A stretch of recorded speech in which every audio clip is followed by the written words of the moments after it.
Kung sino man yung gumawa sa IRR, stupido. He or she is so fucking stupid. Seryoso itong problema natin. Wag niyong gawing biro-biro at tumatawa-tawa ka pa dyan. Pag sisibakin mga lintik na yan, inutil. Magandang hapon po muli, ladies and gentlemen. Kaya po ako nagpatawag ng ganitong meeting, consultative meeting, kasi noong mga nakaraang linggo, ako po ay nag-ikot sa iba't ibang mga kumpanya, construction sites, manufacturing company, paggawa ng candy, kikiam, etc. Dahil nakatanggap po ako ng mga reklamo mula sa mga manggagawa na hindi raw po patas ang natatanggap nilang treatment sa workplace. At yung kanilang amo raw ay sila ay dinidehado. So, dati-rati kasi they come to me, nagre-report sila sa akin sa radio program ko, dito sa office ko, and now I told myself, since recess ang Senado, ako nang pupunta. So, nung pumunta ako sa mga opisina nila, na pinagtrabaho nila, I saw many violations. And we have to discuss these violations so that I can craft a law if need be para itong mga problemang kinakaharap nating manggagawa ay maibsan or mabigyan ng solusyon para yung mga pangyapi, pangdidihado, pagnanakaw. I would even call it pagnanakaw. Inanakawan po. May mga magnanakaw na kumpanya. And I'm gonna tell you that right here, right now. Maraming mga kumpanya ay mga kawatan. Paano sila naging kawatan? Ninanakawan nila yung kanilang mga empleyado. At hindi sila nakukulong. Ginaganon lang ng dole, ayusin yung violation na yan. Samantalang kapag yung empleyado nila nagnakaw sa kanila ng barya, agad-agad kinakasuhan sa korte ng qualified theft at nakukulong. Ba't ganon? Pag si amo magnakaw sa tao, sa tauhan niya, hindi nakukulong si amo, multa lang. Pero pag si tauhan nagnakaw sa kanyang amo, kulong. That's not fair. First things first, pag-usapan natin itong pakyawan. Alam ko, nasa labor code to at nasa IRR. Nandito ba yung National Wage and Productivity Commission? And your Executive Director, Maria Criselda RC na, okay. Ma'am Criselda, paki-explain sa amin itong pakyawan or kung tawagin ay peace rate. Tama? Peace rate. Paano po yung isang kumpanya na bibigyan ng permit para sila ay makapag-implement ng peace rate sa kanilang mga empleyado? Ano po yung proseso? Salamat po, Mr. Chair. Ang proseso po natin na sinusunod ay nag-a-apply po. Pwede pong mag-apply either yung worker or yung management for a peace rate system. Worker or management? Pwede po Okay. sila. Pag nag-apply po ang halimbawa ang worker, magbibigay po ng notice yung Department of Labor sa ang RTWPB doon po sa employer na meron pong ganong application at magtatawag po sila ng conference, mag-i-schedule po sila ng conduct ng technical assistance para po doon sa firm para po ma-establish po yung Pacquiao rate or production standard po ng company. Okay.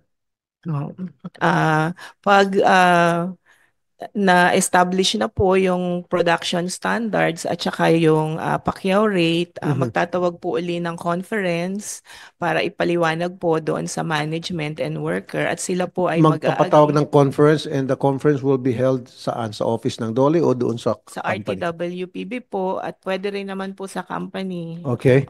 Sige po. Go ahead. Tapos pagkatapos ho nun ay pag nag-agree po yung management and worker doon po sa result ng production standards at saka yung suggested peace rate based po doon sa pag-aaral ng board, mag-i-issue ho ng order at yun po ay i-issue ng ating regional director.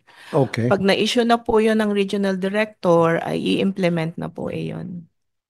Salamat. Okay.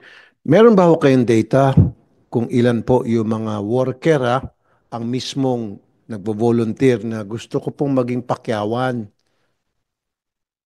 at gusto ko pong maging piece rate na lang ako, ang sweldo ko. Do you have those data?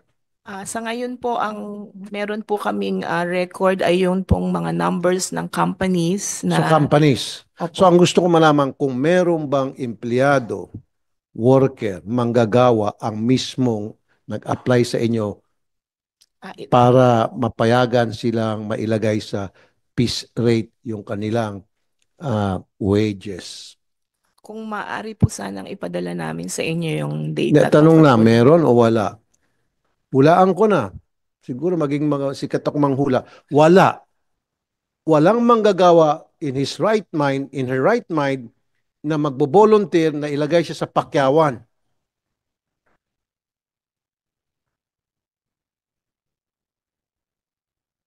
Hindi ko po masasagot, sir, but Ako, sinasagot na kita. Ikaw, tanungin kita. Magkwentuhan tayo rito.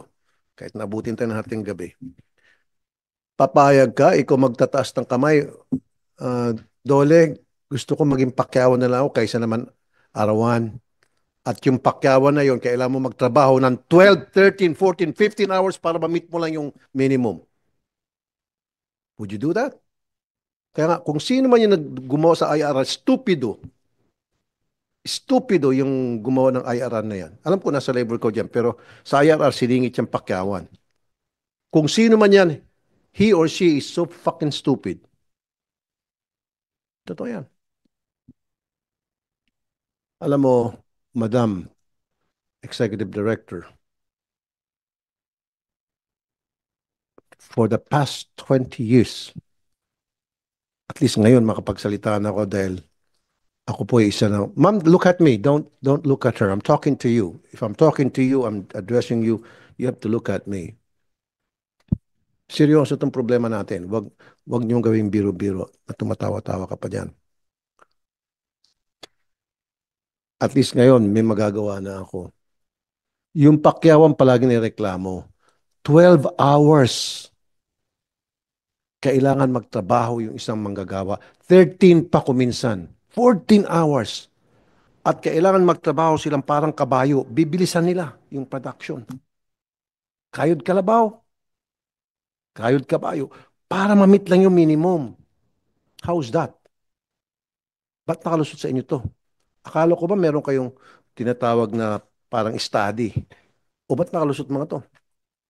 Halos lahat po ng mga manufacturing company, I'll bet you, ganito po ang sitwasyon na mga manggagawa natin kinakailangan kumayod ng 12 hours or more para lamang ma-meet yung minimum wage.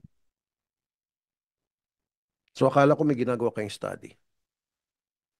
Ngayon, ang tanong ko sa iyo, sino ang gumagawa ng study? Sino yung, meron bang pumupuntang taga-dole na actual na inuupuan talaga doon sa production line at nakakurso mano, tinitingnan? O sige, magtrabaho ka dyan. Titingnan ko kung ilan ang kaya mo, kung yan ba'y pasok doon sa sinasabi ng um, amo mo na ikaw ikikita na maayos kapag nagpakyawan, kapag pumasok ka sa pakyawan. Meron? May umuupo taga-dole? Ah, Mr. Chair, by application po kasi yung pagde-determine po ng if it is necessary to issue a piece rate or production standard, mag-a-apply po sa amin. At Kaya nga, kung mag-a-apply if it's halimbawa po, necessary. Sige. sorry po sir, kung mag-a-apply po yung company, malalaman po namin, pero kung halimbawang nag-inspect po ang Department of Labor and Employment at nakita nila na merong piece rate pero wala pong Ma'am, nalilis order. ka. Ma'am, sorry, nalilis ka. So, mag-a-apply yung isang company para maging piece rate ang kanilang mga empleyado. Now, step by step tayo. Pagkatapos pa-apply, gagawa kayo ng evaluation, gagawa kayo ng study. Tama? May proseso. Ang tanong ko, ngayon, lundag na tayo. doon sa dulo. Meron bang taga-DOLE, taga National Wages and Productivity Commission, kayo yon, na pumupunta doon sa nag-apply na kumpanya o manufacturer para actual na mag-observe? Meron? Opo sir, doon po nila kapag ka po nagkaroon na ng mga schedules, pupunta po doon yung aming staff at mag-o-observe po sila kung paano Okay. po ginagawa yung production process. At Okay. doon po magko-compute sila on the basis of their analysis of the time and motion study. Yun nga po yung ginagamit nila sa pagde-determine ng production standard at saka ng piece rate. Pag nagawa na po nila yon, magko-call po uli sila ng meeting with the workers and management para po pag-usapan yun pong result ng kanila pong analysis base po sa time and motion studies. At pag nag-agree po yung labor and management, ang rule of thumb po na ginagawa ng ng board ay dapat yung mapapag-agreehan nila na computation ay hindi bababa sa minimum wage. Yun po. Baka yung mapupunta inspektor na bayaran. Kasi halos lahat po talaga, ma'am. Lahat ng napuntahan ko, lahat naman nagsusumbong sa akin dahil sila ay pakyawan, dehadong-dehado. Like I said, for the nth time, they have to put in 12, 13 hours para lang ma-meet yung minimum. At kailangan magtrabaho sila napakabilis. So kung sinasabi mo yung puntang inspektor taga-Dole, baka binayaran. Sir, yun O pong kung hindi man, ma'am, patapos mo, kung hindi man binayaran, meron ba kayong ginagawang follow-up afterwards, after 6 months o 3 months? Meron ba kayong ginagawang, kinakausap niyo ba yung mga empleyado? nasa jurisdiction po ng Department of Labor yung implementation process na po kung ginagawa po yon. But ang amin pong mga tao na nag-i-issue ho ng order, ang kanila hong basis ay 8 hours work po, yung kanilang ginagawang time and motion study. Ayun nga, ma'am, 8 hours, okay. Kaso nga, sa lahat ng kumpanya na puntahan ko, sa lahat ng mga manggagawang nakausap ko, whether dun sa mga hindi ko napuntahan, pupunta sa akin sa radio program ko, hindi kaya yung 8 hours sa pakyawan para ma-meet nila yung minimum. Kailangan sila mag-put in ng more than 12 hours. 12 or more. Ibig sabihin, nalulugi sila ng 4 hours sa overtime. Di ba? Ngayon, ituturo mo ako sa dole. Sino sa dole dapat ang pagalitan natin dito? Yun po kasing ginagawa namin na study, average of 8 hours po talaga yung tinitignan namin doon. So hindi po mag-i-issue ng order ang regional director kung hindi po masasatisfy yung requirement na 8 hours dapat at least equivalent to minimum wage po yung kanilang matatanggap. Doon po siguro sir, kung mamarapatin nyo, kung doon po sa halimbawa meron po kayong nakita na establishment na gano'n, pwede po nating tignan kung sila ay nag-apply ba sa amin para malaman kung na-issuehan talaga sila ng order ng regional director. Dahil kung hindi ho sila na-issuehan ng regional director at nagtatrabaho ho yung Ma'am, lahat na tao, napunta ko na-issuean sila. ano po kasi yon, violation po yon kung Kaya nga, ano. pero bakit na nakalusot? Ma'am, sabi mo 8 hours yung standard na para sa piece rate para ma-meet nila yung minimum nila. Eh pag nag 8 hours sila, ang kikitain lang nila 300 pesos. Kalahati. Wala pa sa kalahati or lampas kundi sa kalahati. That's why they have to put in more hours. At kailangan magtrabaho sila mabilis. Sobrang bilis dahil kung magbagal-bagal sila, abutin silang 15 oras. So kung sobrang bilis ang trabaho nila, pwede 12 hours kuha na yung minimum.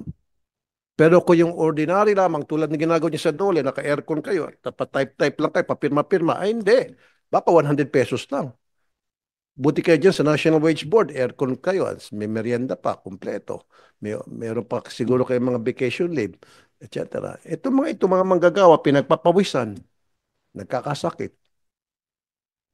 Tapos, 3, 4 ang anak. Dami pinapaaral. Sila ang bumubuhay sa kumpanya. And yet this company let them down. Compliments of you guys and Dole. Kayo ang naging instrumento sa pang-api. Totoo yan. Sorry, sorry. Hindi, I don't know you, hindi kita kaaway dito. Nagagalit ako dahil gumawa-gawa kayo ng polisiya na hindi properly implemented, hindi properly monitored, hindi pinag-isipan.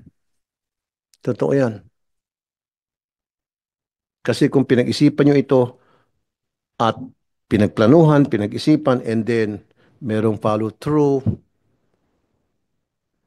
then hindi mangyari ito sa ating mga manggagawa. So ano pong solusyon nyo dito? Kasi gagawa po ako ng batas. I-amend ko mga to. Even while we speak, meron dyan mga manggagawa by the hundreds and even thousands na sila ay pakyawan at sila ay naapi. And yet, you guys are not doing anything about it. Kung hindi pa ako nag-inspection, hindi lalantad mga to.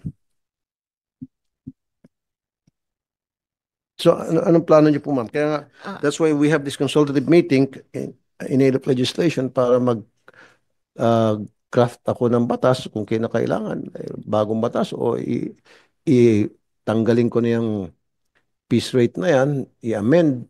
I don't know. That's why you're here, we're talking. Ano sa palagay niyo po? Salamat po, Mr. Chair. Kung mamarapatin po ninyo, kung okay lang po sa inyo na yung parang first step na pwede po natin gawin ay makuha yung mga pangalan po ng mga establishments na napuntahan po ninyo at nabanggit ninyo para po puntahan ng ating mga inspector sa Department of Labor and Employment, and at the same time kung makuha ho nila na talagang nag-PPC rate ay pupuntahan po ng ating mga RTWPBs para i-check po yung kanilang existing ngayon, kasi kung yung existing ho nila ay talagang violative of the of the labor standards, i-correct po natin yung production standard nila at saka yung kanila pong piece rate. And in the meantime, baka ho gusto rin po ninyong reviewin nga po yung yung pag-issue ng piece rate at saka ng production standard through the TMS at saka facility evaluation. Kasi ho kami naman po, for example, sa RTWPBs at saka sa NWPC, ang polisiya ho kasi namin, ng hindi ho kami titingin ng production standard ng kumpanya kung nakita na ho ng DOLE na may violation po ng minimum wage. Kasi ho, alam naman natin na yung pag-issue ng production standard at saka doon po lalo na po doon sa facility evaluation, pwede ho kasing mabawas doon sa kanilang kikitain na minimum wage. Yung halimbawa ho, yung tulugan nila, yung pagkain, pwede hong ibawas yon. But kung nakita na ho ng inspector na outright nagvo-violate ng ng labor standard, ipapakorek po muna yon bago ho sila pa-applyin sa amin para hindi po maabuso yung mga manggagawa. Salamat po. Yan yung sinasabi ko kanina sa opening statement ko. Ipapakorek. So pag yung amo nagnakaw sa kanyang tauhan, papaluin, hoy, i-correct mo yan. Pero pag si tauhan nagnakaw sa kanyang amo, kulong, qualified theft. Yan yung sinasabi ko. Bakit palo lang? Dapat kasuhan nyo, multahan nyo. Ba't ipapakorek? Don't use that word, ipapakorek. Parang binibaby-baby nyo mga magnanakaw ng mga amo. Per po sa aking mga kasamahan sa Department of Labor kung ano po yung mga penalties na pwede pong ibigay. Salamat Meron na po. ba kayo na penalize? Can I see the data, the records? Meron na po ba kayo na penalize? Meron na ba kayo na kasuhan?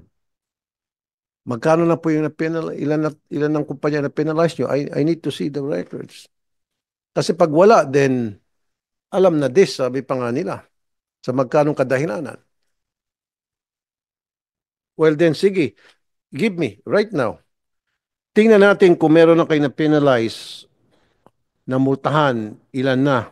Namultahan nyo na kumpanya kasi nga nag-violate doon sa sinasabi ni Executive Director Criselda sa piece rate na nag-apply sila at hindi nasunod kung ano yung nakalagay sa application nila, or nagpa-piece rate sila nang hindi naman nang wala naman silang permit. Meron kayong record na ganon? Ilan? Mr. Chair, wala pa po tayo na penalize on that. What we can penalize only is the violation of underpayment of minimum wage under Republic Act 8188. So Doon bakit sa IRR hindi niyo sinama yon sa labor code na pag yung isang kumpanya nagsinungaling o nandaya doon sa piece rate, ito yung katapat na violation, then ito yung equals na multa. Wala pala kayong ganon. wala pa po, Mr. Chair. Baka ito po yung another opportunity para i-improve ang ating existing law. We can have perhaps an express provision on that para clear po din sa mga So in other employer. words, marami ng mga magnanakaw, kawatan, mandurugas ng mga kumpanya, ng mga amo na hindi na paparusahan. Pinagsasabihan lang, hoy, baguhin mo yan. Huwag mo na ulitin. Ganun lang. Tama. Yan sabi kanina. Pero pag yung amo, magnakaw lang halimbawa, manufacturer ng tsinelas, isang pares na tsinelas, nako, qualified theft, kulong agad. Dalhin agad dun sa kay sarhento. Tapos sarhento, pasa kay piskal, piskal, kulong na yan, wag na lumabas siya. Very unfair. That's why I have a bill pending, yung qualified theft. This time, wala nang dole-dole, korte. Pakulong yung mga kawatang amo. Meron tayong wage theft. Ha? Ano? Wage theft nga. Anong pronunciation na mo? No, sabi ko qualified theft ang ikakaso ng mga amo na nagnanakaw sa kanilang empleyado. Yung example ko, halimbawa yung isang empleyado sa isang manufacturing plant ng mga tsinelas, nagnakaw siya ng isang pares na tsinelas. Qualified theft yun, kakaso ni amo. Pero si amo magnakaw ng libo-libo sa kanyang tauhan, wala. Kaya nga sabi ko, meron akong wage theft batas na ipinapasa. So, wala ko kayong ginagawa inspeksyon. Wala po. After na mabigyan nilang permit, sabi niya kanina, pinapasa sa inyo for you guys to do the monitoring. Meron ba kayong taong naka-assign dyan? Meron ba kayong coordination? Yung National Wages and Productivity ano tawag? Commission na Sure. para after na mabigyan ng permit, sasabihin nila sa inyo, o dole, ano po yung sabihin ng BWC? Bureau of Working Conditions po. Okay. So sasabihin nila ni Executive Director Criselda o Attorney Judalyn de Ocampo take over, monitor. Meron kang monitoring team? Meron po kami monitoring team. Ito po ang ating mga labor inspectors. So we have regional, nationwide po ito. We have 1,200 labor inspectors. So nakikita po namin during the inspection ah, yung mga piece rate na ini-implement ng mga employers. And we can also see ito yung mga below the minimum wage. At kapag may ganun po na finding, we have to impose we implement the minimum wage So po. you have 1,000 inspectors? 200 po na 200 labor na inspectors. labor. Nationwide po ito. Nationwide, 200 inspectors. Kaya nga kanina tinanong ko kung meron na huli ang inyong mga inspectors na yan ng violators at ilan na ang nahuli at namultahan. Sabi mo, wala kang record, baka wala. Bibigay ko na sa dahilan. I'll give you an example. Sa Wanted sa radyo, nagreklamo yung mga tauhan. And then darating inspector. Mag-uusap si inspector at saka yung may-ari sa office. Paglabas ni inspector, may dala-dalang envelope. Wala na yung problema. Totoo yan. I'm not lying to you. Ganun palagi. Meron pa minsan, sabihin ko lang sa iyo, nagreklamo sa amin, sinamahan namin, kasi pumunta sa amin. After na nag-file ng complaint, sinamahan namin. Pinalabas kami ng dole, taga-dole. Labas. This is just between the amo Dole and the worker. Nasa labas lang kami kasi bawal doon ang camera. Paglabas, nakangisi na yung si Dole. Pakamot-kamot yung worker. Okay na sir? Okay na. Gumaganon-ganon yung worker. Binanatan ko sa radyo ko, yung Dole. You see? Sana yung ginagawa niyong inspeksyon, hindi yung muro-muro. Yung tunay na inspeksyon para sa mga kababayan nating naghihikahos. So who are these 200 ano, people sa monitoring team niyo? What are their qualifications? 1,200? Wow! 1,200. Sobrang dami naman. Eh bakit hindi niyo masapul-sapul yung mga 200 or 1,200? 1,200 po nationwide. Jesus, sobrang dami niyan. Eh bakit hindi niyo masapul-sapul itong mga violators na pupunta sa kumpanya sa radio program ko araw-araw? Walang patid. Alam niyo po ba, 80% na pupunta sa programa ko puro work labor related. Puro labor violations ng kanilang mga amo. Nasaan yung 1,200? Kaya nga sinasabi ko, yung sa 1,200, pag hindi sila nakapagpakita, I want by next week, obligahin kita. Gusto ko ano yung mga performance ng 1,200. Dahil kapag hindi, sibakin mo lahat yan. I'm telling you. Honestly, kung nanonood ngayon ng 1,200, be ready. Marami sa inyo masisibak. Hindi ako titigil. 1,200 and yet every single day, 80% pupunta sa akin up to 200 people. And 80% of that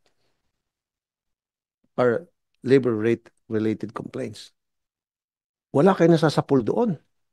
Kaya nga, ma'am, ito seryoso ako. Sulat mo, may ballpen ka dyan papel. Gusto ko sa susunod na hearing, bigyan mo ako ng performance record ng 1,200 na yan.